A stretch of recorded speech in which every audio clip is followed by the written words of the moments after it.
universal. Wonderful words. Those are just absolutely excellent words. I love it. I love it so very, very, very much. Excellent words. I love the guesses. So I hope that you find me to be uplifting and unique. Ah, some very beautiful words. I hope that you don't feel that I am unfit or unhealthy. I can be uninhibited, but it depends where we're at and who I'm with and all kinds of circumstances. I feel like my potential and your potential is unlimited, and it is universally a fact that we need sleep and we need hydration. So I just used all the words right there in one little thing, all of Cheryl's words. So Cheryl did not mention the word that I wanted to start with, which is there something on my shirt? Oh my gosh, that would be so bad, wouldn't it? Um, just a little brain fart there. Oh, did you notice that I changed my office? I moved it around. So we used to face that wall, and now we're facing this wall. So now you can see the bed. And if Loki joins us, you'll see him staring out the window. Please don't mind its messiness. It's his bed, so I don't, you know, he messes up the covers. I'm just it's good enough that I make the bed for my bed. I don't have to make his bed every single day. You know, I tell him, make the bed, Loki. Loki, make the bed. Do you think Loki makes the bed? No, Loki does never make the bed. He just messes the bed up. So it is the way that it is. And I'm not going to be all, concerned about how beautiful it is, because it's his bed. So anyway. So the word that I was going to talk about before I got distracted with, I had to explain the whole office reorganization thing. And it's only been one day that I've really been in here. I moved it Monday night, and Tuesday I worked in the office. So today has been my first full day being back in this orientation. And I'm really thinking that I like this orientation so much better than the other orientation. I just get a better view out the window. I feel like anyway, enough about me. This is supposed to be about you, the letter U, and you, of course, because I want you to have wonderful success and awesomeness in your weight loss adventure, journey, quest, whatever it may be. So, we want to talk about you and words that start with the letter U. So, the first word we're going to talk about tonight is going to be the word understanding. Understanding. So as we think about the word understanding, if you're able to chat in the box, put in there, what do you think the word understanding, how do you think that word relates to weight loss? That just off the top of your head, how do you think that the word understanding relates to weight loss? I love to hear your comments. I love to see what you're saying. If you're watching the replay, go ahead, comment a million times if you have to. Leave me a comment. What do you think about that? So, understanding. So, when I think about the word understanding, a big thing that I think is not really talked about a lot is that we really need to understand who we are as a person and the people around us in order to achieve our goals. The reason I say that is there's so many people out there that, want to choose a diet or an eating style that they just know is not going to be something that they're going to be able to maintain. It's not going to be something that they're going to be able to stick to. It might last for 7 days or 14 days or 21 days, 45 days, but it's not something that they're going to be able to maintain for as a lifestyle. So understanding ourselves. And that's one way to understand ourselves. And, just the foods that we really, really like to eat, for one. Understanding our flow of things. When we like to get up, when we like to go to bed, what you want to do is you want to design your weight loss program for you. I know that there's so many different styles and plans and everything out there. Tells you to do it this way or to do it that way, and you have to go to bed early and you have to get up early and you have to meal prep and you need to fast and you're going to have to follow these really strict diets and all of this stuff. But you get to make the rules. You get to make the rules. You're going to be able to decide for yourself what works and what doesn't work, what's helpful to you and what's unhelpful to you. And if you're a person that doesn't want to get up at 5 a.m., then that's not, it's not something that you have to do. It's not something that you have to do at all.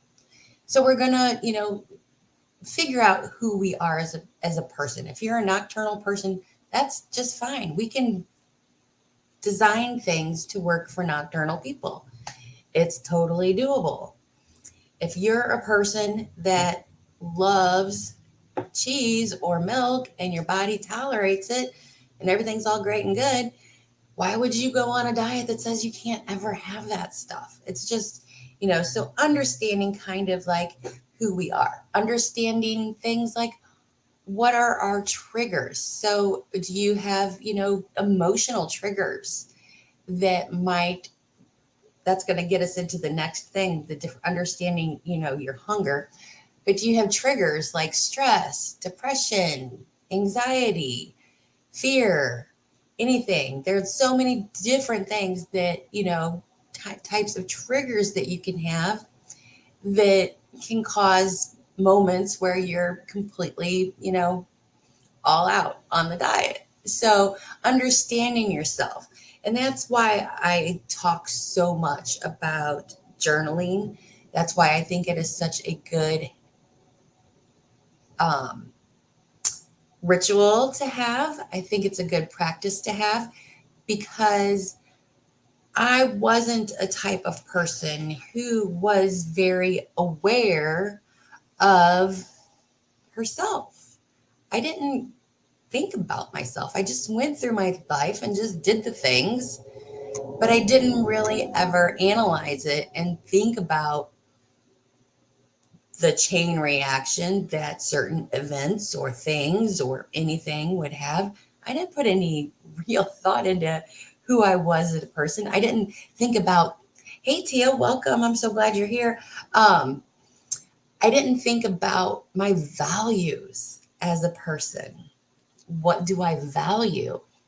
If I value my alone time, if I value celebrating with friends, if I value being able to go out multiple times a week to, eat, if I value, so many different things, what do I value? So understanding who I am as a person in order to make the weight loss plan that I create work for me. So there's so many plans, and I say create for me. I just, I look at all of the different weight loss plans and I kind of pick and choose from the different ones that have things that are going to work well for me so that all of the rules, they're all mine.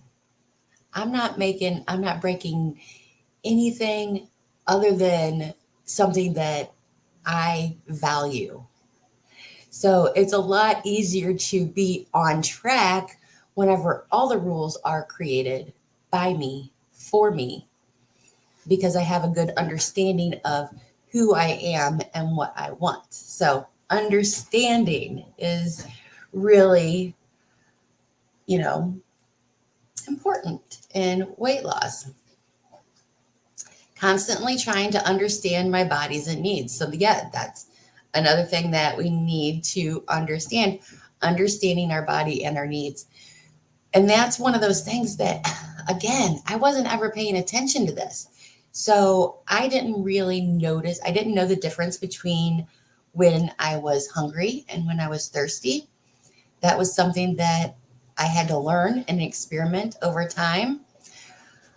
Learning my body's needs as far as sleep, getting the right amount of sleep, figuring out that when I don't get enough sleep, that there's a ripple effect caused by not getting enough sleep.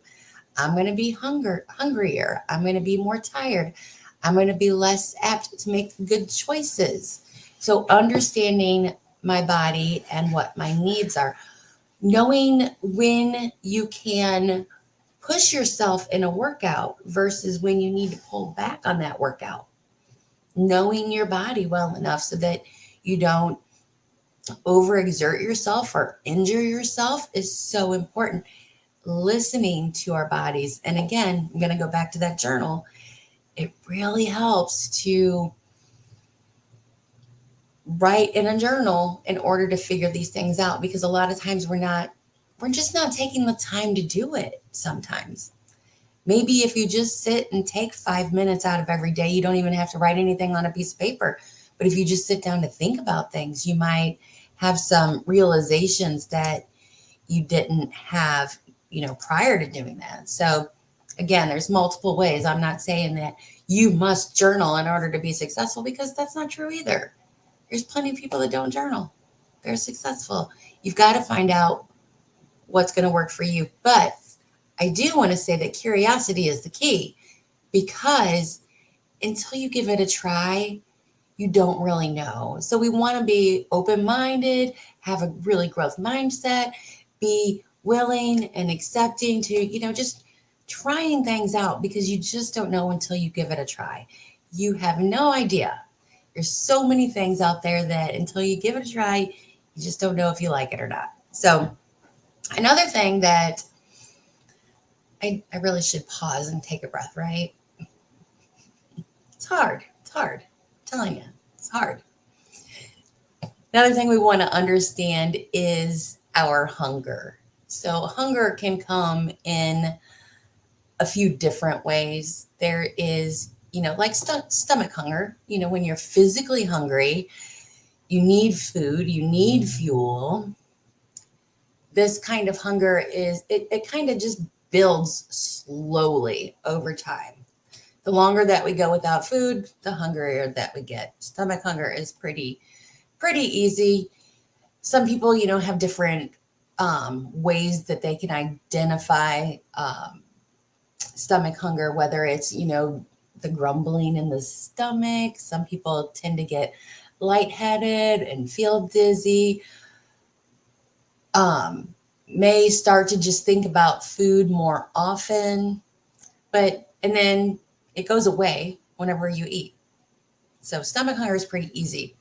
Then there's also mouth hunger. Mouth hunger is completely unrelated, ding, ding, ding, you word, to the physical need for food or, fuel. It doesn't matter when you last ate. It could have been 15 minutes ago that you last ate.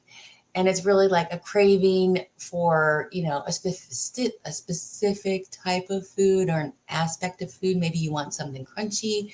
Maybe you want something sweet. Maybe you want something salty. Maybe you want something creamy. Maybe you want something cold, something hot. And a lot of times with mouth hunger, it can be satisfied by eating that particular thing.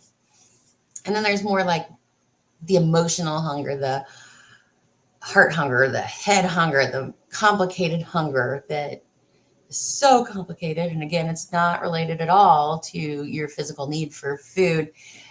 Doesn't matter when you last ate, but it's really just like this desire to eat. And sometimes they'll say that it's like in order to soothe uncomfortable emotions or to avoid uncomfortable emotions, it really just comes on really, really quickly. It's not satisfied by eating in the most point, because there's something else you're actually craving. Your craving is not for food, but what really happens here is over time, many years, however many years that you are old, food has given us a sense of pleasure just because there's, so many wonderful foods, even healthy foods, whatever it is. And whenever you eat a food, oftentimes you get pleasure from that food. I feel good. I had some food. It was yummy. And that's rewarding to your brain. So your brain just really wants you to feel comfortable and it wants you to feel good. And it knows from the many times that we've eaten that food gives us pleasure. So sometimes it just wants us to feel good. It's avoiding pain. And it says, hey, let's go for food as an immediate, like, we can solve this. I know how to solve it. We can solve it with food. But there are other ways to solve these issues than going for food.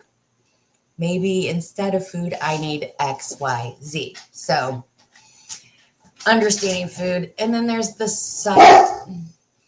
That's the danger of him. He's bad dog.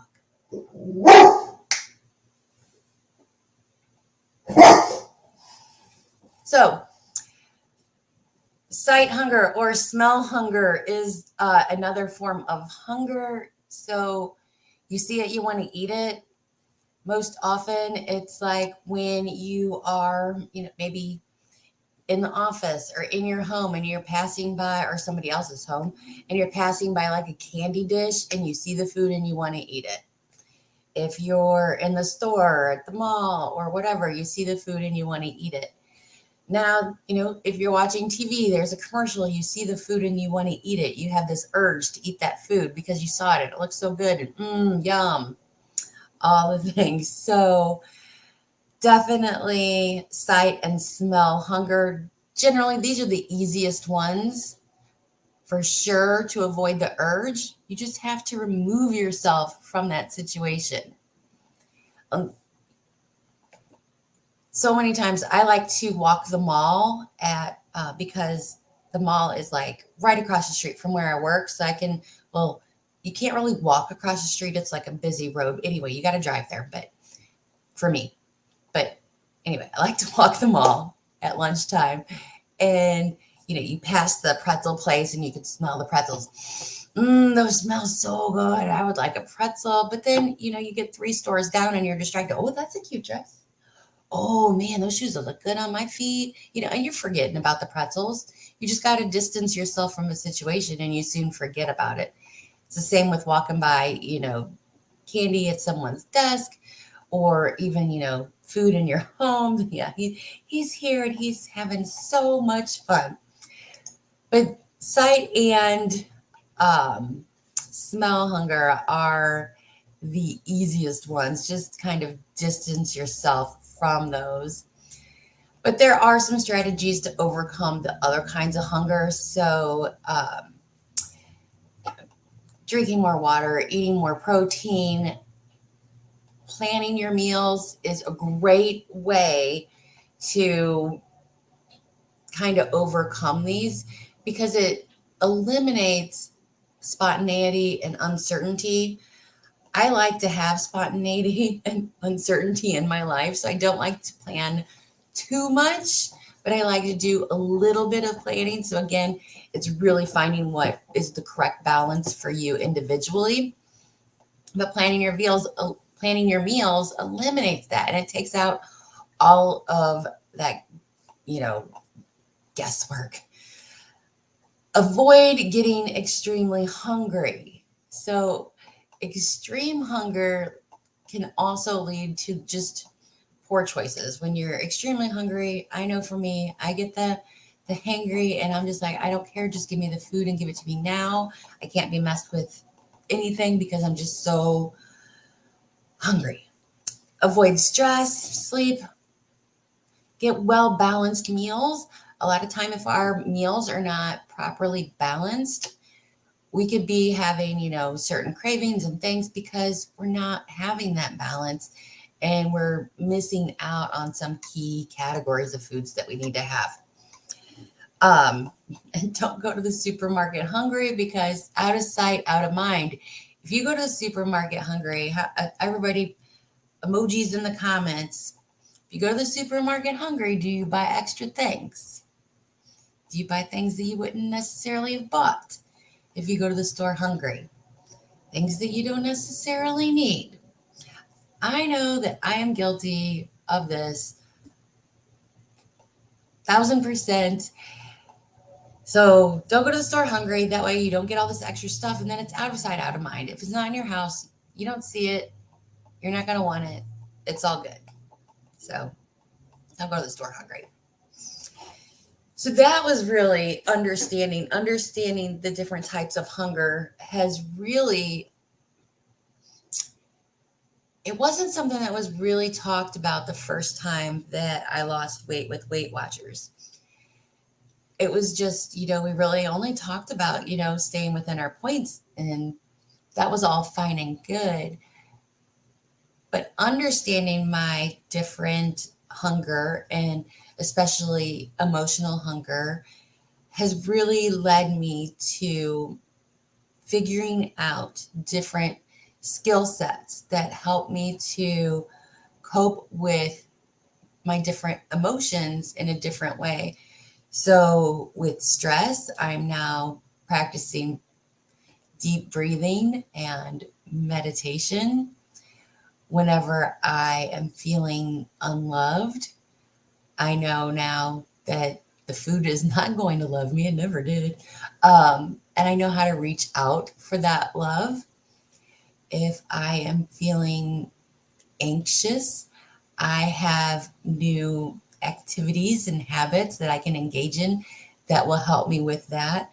And a lot of these times, I didn't even know that I was coping with a lot of this emotional eating or these different emotions with eating. And it was like a big realization and learning how to understanding that about me in order to start to work and develop on those skills. So it has been amazing and just transformative to really understand my hunger, understand whenever I'm eating, why I'm eating. Although I would not say that all emotional eating is a terrible thing. It's a terrible thing if it's not something that is helpful and doesn't work for you. So if you're a person that stress eats, that's the way that you've always coped with stress eating. You don't have another outlet for how to deal with the stress, and there's a way that you can make it fit into your plan, then what's wrong with stress eating? If that is a way to soothe yourself from the stress and it's not hindering your weight loss or maintenance goals, then there's no downside to it. I don't see if there's really a problem with it. So, there's different ways to look at it, and you really want to think about what do you value. So I know in some people's jobs, they just don't have the ability to step away from their desk. Like, you've got to just deal with it however you can, sitting right there at your desk. You don't get a minute to breathe. You don't get a minute for anything. Just deal with it. So having a snack drawer at work is helpful. And if you can make that work within your guidelines of what your, physical needs are as far as food goes, then I don't see a problem with it. But notice that's what you're doing and be okay with it. So, lots of fun. I hope you guys enjoyed that little long talk there on understanding hunger and understanding yourself. Something that I also think is very, very important in weight loss. And I feel like it might be kind of controversial. I think there's like two sides of the fence on this one, but I think that unconditional love towards yourself is very important, especially as we are learning to lose weight, as we're, losing weight, learning to be patient with ourselves, to forgive ourselves for any mistakes that we made. That way, whenever we forgive ourselves for things, we can really just become aware of what's going on, kind of, you know, just notice it, see it, say that that happened, and move forward with it and try to forgive ourselves and then come up with solutions for the next time. Versus when we're not unconditionally loving ourselves and we're hating ourselves, you're stupid. How did you do that again? I can't believe you did that. We're never going to make it. We're never going to be able to do this. Might as well quit again. Oh, we say so many things and then we get to that. Might as well quit again, and then we quit. So that's not progressing us down the line. But that's the whole hating thing. But if we love ourselves unconditionally, then it's just more apt for us to be successful. That dog over there that's barking during my live stream, I might be mad because he barked during my live stream, but he's probably going to get his belly rubbed as soon as I get off, right? I love him unconditionally. And I want to treat myself that same way. Treat myself. I also don't want to outsource my love and acceptance and know that I love and accept me, and that's all I need. If I'm always looking for it from other people to love and accept me, and I'm never getting that, it leaves a hole in my heart. But when I know that I love myself with my flaws, with my mistakes, with my quirks and my weirdness, and all of the things, it just makes it so much easier. Oh, I love that. That's so beautiful. Hey, to Sherry, welcome. Loving myself has made me so much better at giving love to others. It does make it easier. I would agree with that.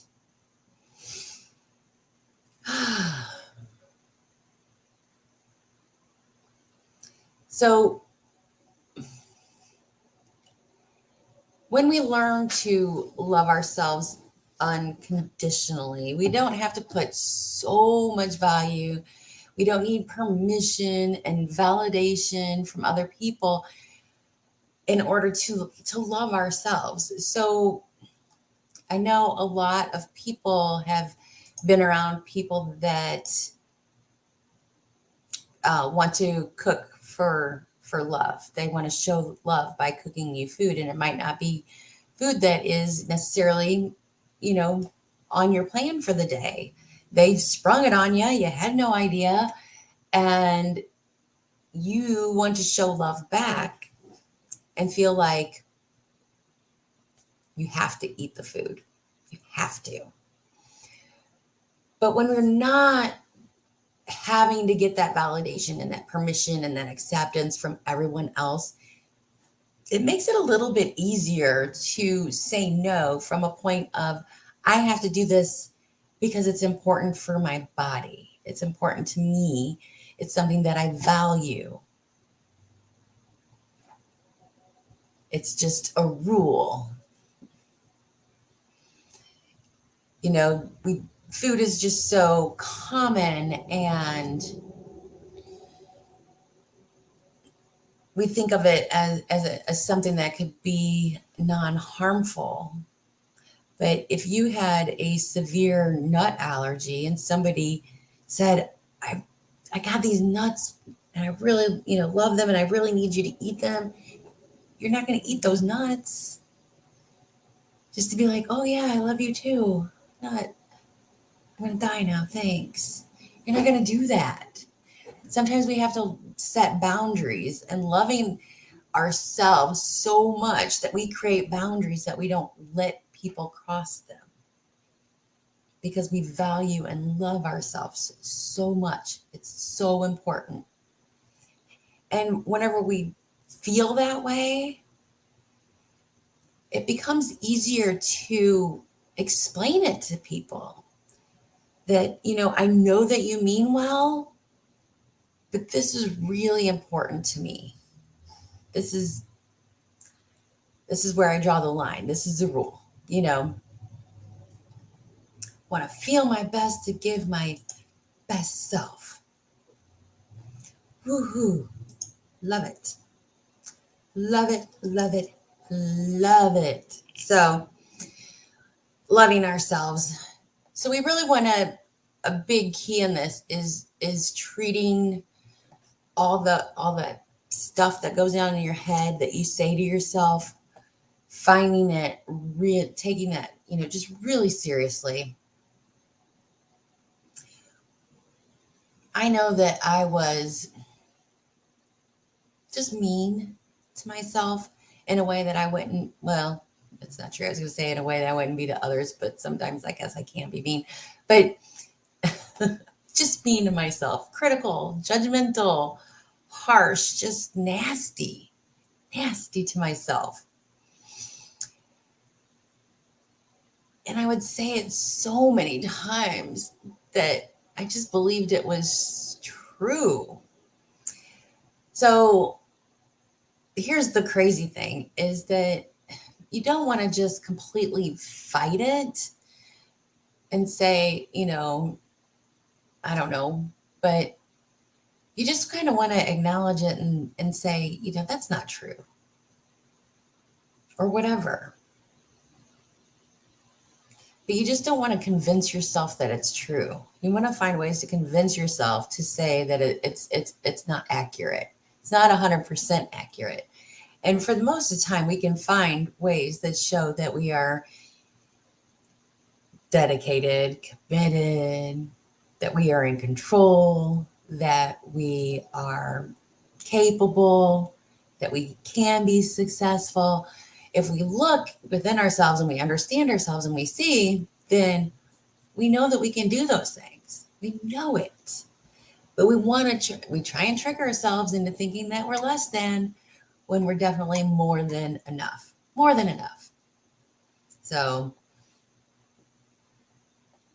take charge. And I absolutely love that I finally found that stupid bad witch, the evil witch, because every time I can see her and I can kind of flicker off my shoulder, if that it's so weird. But once I finally got a good name for that witch, I just couldn't find one that really felt as good as this one. And this one just feels so good. And it's so easy to, say, shut up, witch, shut up, So find the inner voice and give it a name. And then it took me years to find the right name for my inner witch. It might take you some trial and error in order to find that name for that inner voice, the one that you don't always agree with. So the one that wants to say, go ahead, you deserve it. Why not be lazy? Blah, blah, blah, on and on and on. So watch our inner dialogue. That's why I like affirmations. Affirmations are really good. It's a good way for me to start my day, to remember that I am amazing. It's also a great way to end my day by saying, I am amazing that I did, and then follow up with a behavior that I had today that I was really proud of, that I was really excited about, that I was like, yeah, look at you. You're really changing. You're really, standing up for the things that you appreciate. So there we go.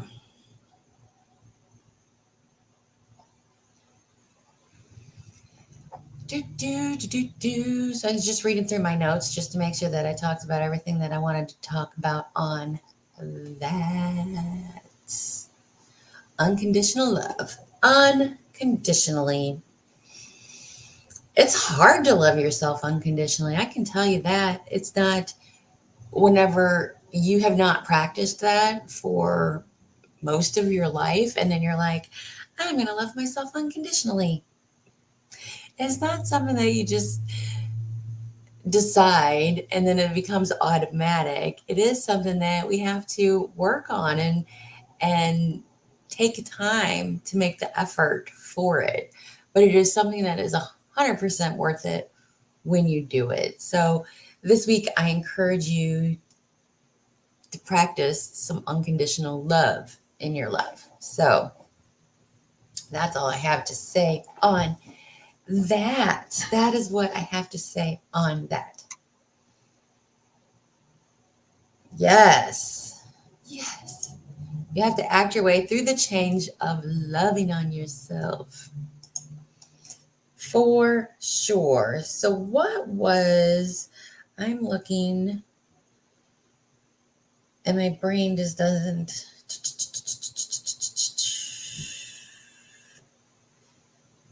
She didn't type it in, she forgot. Unimportant. So I posted it on Thread. Have you guys joined Thread? So Thread is the new app by Meta or whatever. And I don't know, it's like Twitter, and I never even liked Twitter. So I don't know if I like this thing or not.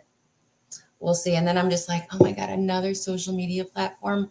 I can't even keep up with the social media platforms that I'm currently on. I don't even know. So anyway, but I posted on Thread today because I needed a break from work. So it sounded like something fun to do. And I said that we were having the live stream tonight. What words with the letter U do you think that we'll be talking about? And Misty, your pal Misty, she said unimportant. Oh my God. Don't just think about it. Do it. Do it. And some days it's hard. So I like to love my legs for getting me up and down the stairs and into the car, and for carrying me while I walk, and all of the things. Do I like the way that my legs look? No. It's not something that I love, but I can love my legs for what they do for me. So it's not something like you have to do it 100%, loving yourself. So they don't look the greatest. That's okay. They're never going to look the greatest.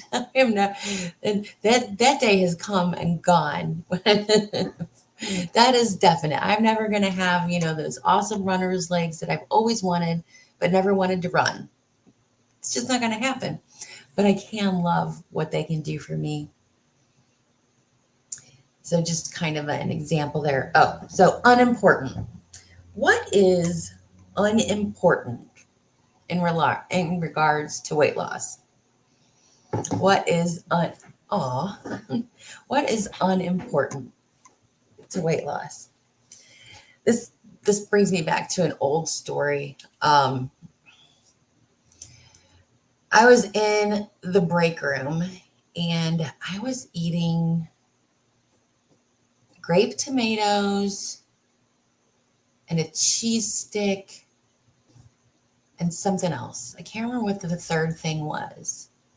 But somebody else commented on my food choices for the day. And it just kind of was a little bit uncomfortable and somewhat offensive to me at the time.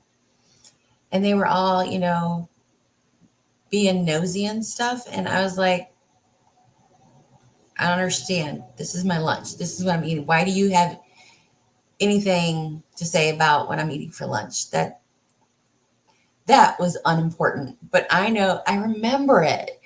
And I know that I stressed out over it for no reason. It was so unimportant. what other people think of what I eat is unimportant. I know it's like you can't win. Here you have a nice, healthy. It was before charcuterie boards were, a thing, but a little, I don't know, appetizer plate in front of me that I'm eating for my lunch, and people want to comment. But if I eat a whole pizza, people want to comment too. It's like you can't win, so it's not important because there's no winning. So that's one way that I think. Yeah, judging my hamburger when their salad had 400 calories more, that too. It's so funny, like what people notice. It's like, I, I don't know, but it's just so not important, unimportant. Also, unimportant, whatever the scale said the last time you weighed in, that's not important. It's just a number that was on that scale on that day. What's important is your actions and your behaviors after that moment. Some people see a number on the scale and they see, oh, wow, great loss. Good job for me. And then they sabotage themselves for a few days because they're so excited about the loss, but then they think, oh, well, I don't have to be so strict or whatever that their brain is saying in the words. So they kind of, eat a little bit more or whatever because the scale said a good number. And then on the other side, there's the people that see the number on the scale. It's not as good as they want to. So they go and they punish themselves by eating way, way less than what their body needs. And that's not helpful either.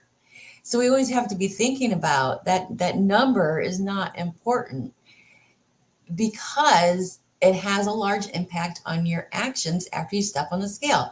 So many people change up their behaviors and their actions because of that number on the scale. That was one day. One day. Your behaviors and actions are important. The number on the scale is unimportant. It's just a tool. It's just a tool.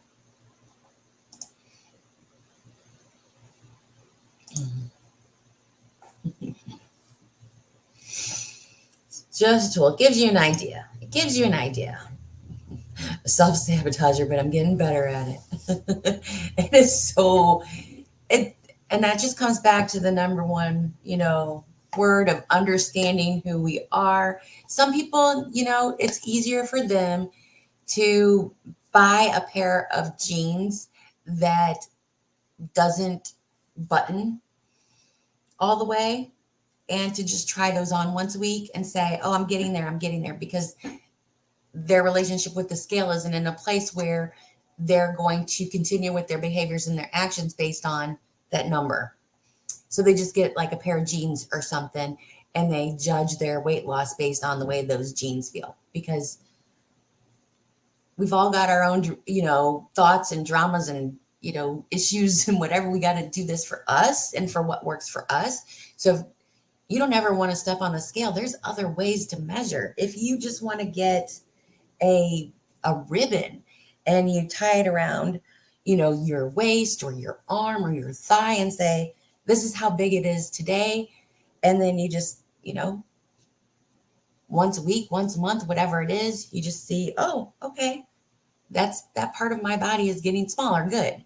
There's so many different ways to measure our success, or just taking pictures is another way to measure our success. There's so many ways. Measuring, with the measuring tape versus using the scale. If that's going to be something that's going to trigger you to go off of your good behaviors that you've been working so hard to incorporate, and sometimes that darn number will get you. So just understand who you are, understand that there's a different way to do it, and if you need to, take advantage of it. Do an experiment. Be curious. What would happen if I didn't step on the scale for 90 days? What would happen? Would I completely stop all of my healthy behaviors, or would I continue on them? What would happen with that experiment? Doesn't hurt to be curious. It doesn't hurt. I don't think it hurts. So, yeah, totally. So, what else is unimportant in weight loss? Unimportant. That number on the scale, that's unimportant. What else is unimportant? Anything. Unimportant. People think about what I do. That's not important. Number on the scale is unimportant. The rate of speed at which you do or don't lose weight is unimportant. The day that you reach goal, or the day that you decide, okay, I'm at goal, it doesn't matter if it took you 1 year or 5 years or 9 years to get there. You're still going to feel pretty darn good for getting there. You're still going to feel pretty darn good about getting there. Also, what got you to the point where you need to lose weight is unimportant. It might be nice to understand it. It might be nice to be aware of it. But don't drag it in the largest suitcase that you can't even take on the plane without paying extra money. Don't drag it along with you. It's not that important. So many times we want to just take this baggage with us, and it's just slowing us down because we've got all of this baggage weighing on us. Leave it behind. Let it go. That's the past. We're working for the future. We're changing our identities. There's probably a time in your life when you said that I just can't lose weight. We no longer identify as that person. We now identify as a person who can, who will, who is doing it, who is achieving it, who is maintaining it. We don't need all that baggage of the past holding us back. We learn from it. Oh, I like that. A new favorite saying is, don't trip over something behind you. Use that. Write it down. That is a golden nugget of the day. Don't trip over something behind you. So it's unimportant. It's totally unimportant. So I really liked that word. It was a word that I did not even think about. And whenever Misty commented on my thread, I was like, oh, wow, that's a word. That's a word. I really liked it. So undeniable was another word that she suggested, and undeniable. It's undeniable that I'm going to reach my goal. I know I will.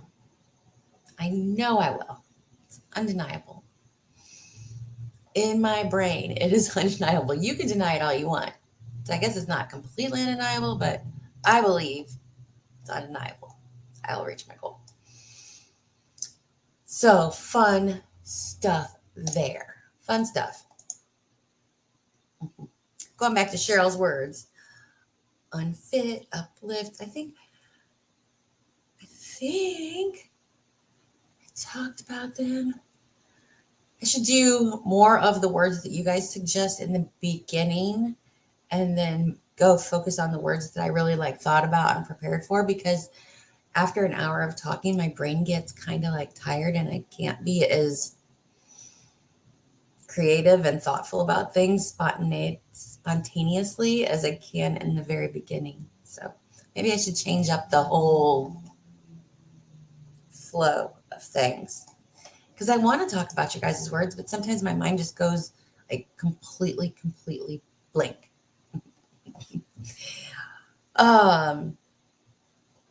Yeah, unlimited. So my tips for you all are unlimited. I have them all. Come back next week to see the ABCs of weight loss. We talk about tips and tricks and stuff to lose weight. So that can make you guys laugh. It was like a little infomercial section. Nope. That's really all that I have for tonight. Um, Real quick, I never do anything quick.